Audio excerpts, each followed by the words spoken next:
Hey guys, well, it's Friday morning at 6 a.m. I'm trying to get the truck ready right now for the show tomorrow. We were up to about 2 in the morning last night putting the finishing touches on the truck, and turns out my right front airbag did the same thing the left one did, and it's got to be fixed. So I'm going to try to get this one apart and done and gone, warranted and back before I go to work today. So hopefully I make it.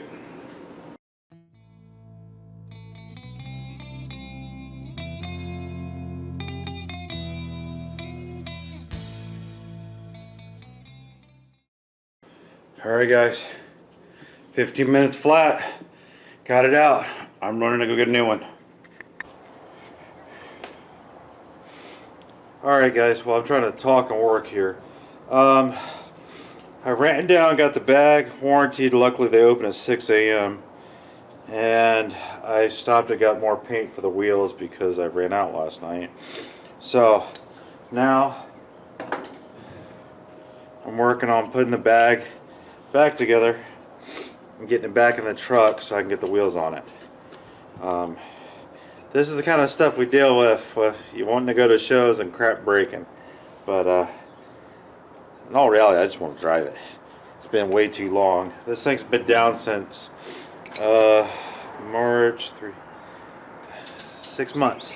It's been sitting. I haven't driven this truck, so, and I gotta drive 2.5 hours tomorrow in it, so I'm really wanting to drive it to work today and drive it around at night, put some road time on it before I take off on this trip tomorrow by myself.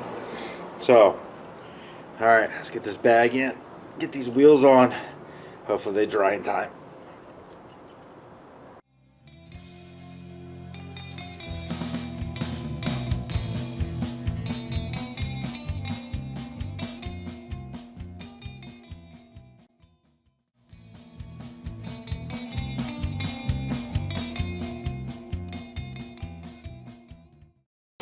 Alright, the bag's back in. Wasn't too bad, but I'm pushed for time now. I think I'm down to like 40 minutes before I gotta go to work. So I'm gonna try to get these white wheels on here without my grubby paws. The kids have showed up, my sons have showed up to help, and so we're gonna try to push through this. You know, I wouldn't trade them for anything in the world except for cash and maybe car parts. I'd trade them for that, but other than that, they're good kids. At this point we start mounting the rims and tires, and this rear tire is a real pain with the flared fender. It takes 3 of us and 3 floor jacks to get this thing in there. I mean, they're 56-pound rims, so they're not easy to do. So getting them in there is a little bit of a feat. Now we pull the truck out in the driveway and I'm letting it warm up, and as you can see, all of a sudden it just starts dropping. Can't figure out what's going on. We spray soapy water all over the bag's not leaking. Lines, we can hear it hissing, but we keep spraying the lines, we can't find it. So pretty much what I do is I keep jerking the lines, trying to get them tight, and I finally get it where it's just a slow leak. So I just say screw it, I gotta get to work, so I take off. Now on the way to work I stop at a stoplight, and all of a sudden the right back, it just drops. And every time I hit the switch to bring more air in, all I hear is air hissing like crazy. So I just lower the front of the truck down and keep the bag just high enough that it clears, and I drive to work. Now when this thing's down, I can't really turn more than a few degrees. So what I keep doing is throwing as much air in as I can and taking really wide turns the whole way to work. So I end up with 30 minutes late to work. So now on my lunch break, what I did is I went and I jacked it up and got it on the lift, got it up in the air, and just kept searching and searching. Turns out my header was melting a hole in the airline, and when it blew, it melted all the way through. So I went and got some parts, cut the airline, put a coupler in, rerouted the airline away from the headers, and it seemed to be fine. Now it started this real slow leak off and on, so I just said screw it, I'm going anyway. So I got home, threw a cooling fan in the truck, because I had always had trouble with temp with this thing. So get up at 3:30 in the morning with like 2-3 hours of sleep and start driving out across the desert, headed down to Tucson. Now it's a beautiful drive, guys. I went the long way through the desert, and nobody's on the road. I mean, watching the sunrise, and it was a really good trip. Now my speedo was reading about 40, 45, and I felt like I was hauling ass. I really didn't know what was going on, and so I broke up my phone and fired up a GPS app, and I throw it on the dash, and I'm looking at it. I'm doing 75 miles an hour. My speedo says 45. So I gotta fix that. Well, I ain't gotta fix that. I just gotta know how far it's off, and then I'll be fine. So anyway, I get down to the show, and I've never been to a show like this before. It's so organized. I mean, they gave me a staging time to be there. I get there, they check me in, they have me pull in. There's like guys every 10 feet directing where to go. There's people lining me up to make sure I'm in line and the spacing's right, and this, that, and other. Then they tell me to go to the hospitality desk to get my goodie bag and show packet. So I go down there and I get it, and there's like, here's your raffles entry, here's this entry, here's the placard for your windshield, here's this, here's that. It was crazy. I'd never seen anything like this. So anyway, so the show starts, and I'll go through the pictures with you now. We can kind of talk about some of the things I saw in some of the cars. Now there was over 400 cars here. I do not take pictures of every car. I take pictures of cars I think were interesting.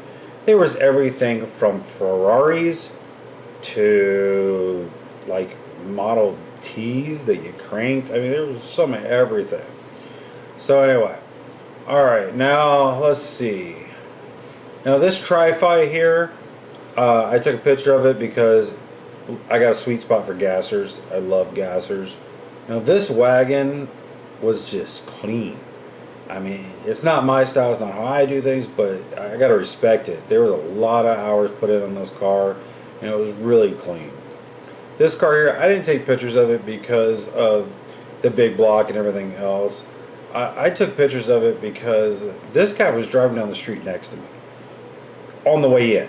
So this was not a trailer car. He drove this car, and it sounded healthy, and I just really like the fact, I mean, it's a Ford, and it's not like every Chevy Nova or Chevelle you see going on the road. It was something different, and the guy really cared for the car, and I mean, I can appreciate the fact of that. Now this caddy was El Dorado, man. It was so long, but I loved it because it was classic. It was sharp lines. I mean, it was immaculate. And I mean, the guy that owned it, he just loved this car. It was really awesome to see. Now the Studebakers, you can spot these things a mile away because of the grill, the nose cone, and honestly, it's iconic. The one thing about this car is these doors. It caught me when I saw them because these doors, they literally just slide into the front fender. You get in and they slide back and click, and this is factory. Now this car, I don't know why, but every time I see this type of car, it reminds me of the Karate Kid. Paint it yellow and have Danielson driving around in it. I mean, but that's what it reminds me of, is the Karate Kid movie. 21 window bug, and this thing is immaculate. Now, one of you guys might know is, oh, it's a VW bus. Okay. These things sell for 75 to 100 grand restored. Yeah, insane. This Mercury convertible, I just took a picture because it looked like the designer just had a box and cut out for some wheels. It's cool, but yeah. Emblems, man, hood emblems. I have a thing for them. I think they're just impressive. That the style, I mean, it's just awesome. I mean, I wish that car companies still did this. I mean, it's such a focal point on the car. I don't understand why they don't do it anymore. Now caddies, man, these big caddies are freaking awesome. I love the grill, the bullets in the grill. I'm not huge on these fins on the hood, but the grill, I'd love to use the grill in something else. Now I actually got to meet a few subscribers and viewers while I was at the show. People were coming up to me. I got to talk to them. Now this is Dustin and his wife. I've been talking to Dustin probably for the last 6 months, maybe longer. He lives in Tucson, and I'm going to show you guys his Model A. Now, his Model A has got a lot of detail in it. He did everything himself. So I spent a lot of time going over it, and he was showing me different things, but it was really nice to see all the different little details he had put into this car. Now, it is full air ride, so it does lift up and it completely lays down. The grill, he's done some inserts in it, but the big thing about the front end is this counter lever system he's done for the air ride. It looks bitchin' and it works great. He operated the car for me. I saw it move, everything. Great design, great work. It's really clean. Now this is some of the details he did on the side. Now you can see here that he made the hand to hold the skull. He used bolts and nuts, things like that to do it. The copper, instead of just doing a regular spiral, it's bent around something square, kind of like a 4x4 or something he used to bend it around. And it gives it a different detail. There's lots of chain detail in the car. He's added chain on different areas around the car, from the headlights to just accenting the car in different spots. I found out for him this conveyor chain. On the inside of the car, that's a death wrench wheel and death wrench shifter. That guy's actually from Phoenix, and he's gone out of business now, but you can still find some of his parts floating around. They're really cool and awesome. Now he's used all types of tin here to do his interior. Now in the back, that's his fuel tank and his air ride system with twin compressors. It's mounted right up by the back window, which is nice, and he's got everything easily accessible, so it's great. If he has a problem, he can get to it. Now instead of running a rear bumper, what he's got here is connecting rods, and then it looks like motorcycle pegs, like spikes or whatnot. And instead of running a full bumper across the car, he did this to act as a bumper. And it's a nice effect instead of having a big chrome bumper on the back of the car, or no bumper at all. And guys, as you can see, this is my truck. I was in the 55 to 79 or something modified truck. But you can see how we were all spaced and lined up. It was impressive. Now, if you can see in the corner of the screen, there's a F100 right there. Now, Eric drives that. There was only 3 real rat rods in the whole show. Me, Dustin, and Eric. Only ones were real patina and things like that. Everything else was airbrush patina and fake patina and this, that, and the other. So I met Eric there. Great guy. He's just getting started on the F100, but he's going to go places with it. It's going to look great. Now this cab over was clean. The grill on it was very impressive. The grill is so big, but it's mint. But yeah, it was the cab over was impressive. Now the van, I had to take a picture of this van because this van had side pipes, fat tires in the rear. I mean, if you ever had caught me in a van, that's the kind of van I would have. Now this car here, I talked to the owner. There was only 4 of them ever made. One's been destroyed, one's in like New Zealand, and one's like in the UK or something like that. Now, he opened the hood. It's interesting. You put your fingers in the cowl on the hood and click it, and the hood opens. And this hood is just a very small compartment. And it's got a Chevy small block in it. But it fits straight down in this thing. The whole rest is fiberglass. Car probably weighs nothing. So I'm sure it's a fast ride. So this guy's a Pantera. And it's actually powered by a Ford power plant. And it looks like a Maserati or a Lamborghini or a Ferrari or something like that. But now this gasser was just awesome. I went through the car, looked at everything on it. This was a raced car. This is not no show gasser.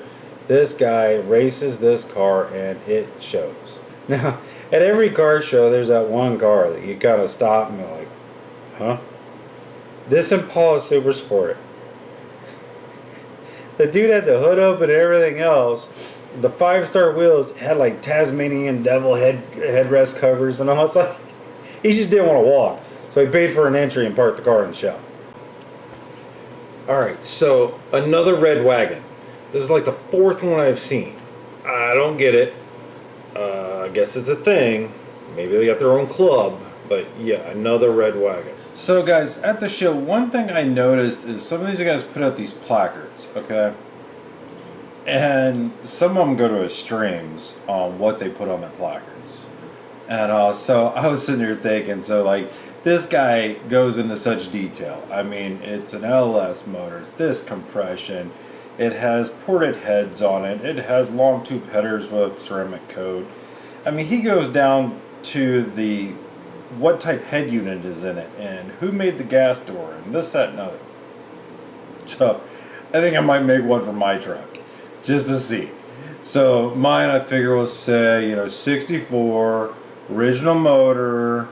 I can put that headers on it, but then it's gonna be like 280Z radiator, cooler fan out of a busted C10. It could say the gauge pods out of a 60 Chevy. The bed's made out of a old RV gate. Yeah, I'm pretty sure I can come up with some random ones for it. I don't know. I think I should make one just to see, just for fun, to put out in front of the truck, just to see how many people read it and just kind of go, what? But anyway, guys, enough of me talking about cars tonight from the show. I hope you guys enjoyed this video. If you do me a favor, like and subscribe. And if you want to see others, over here. Now, it was awesome meeting you guys at the show. I hope to meet many more of you in the future. I appreciate you guys watching. I'll see you next week.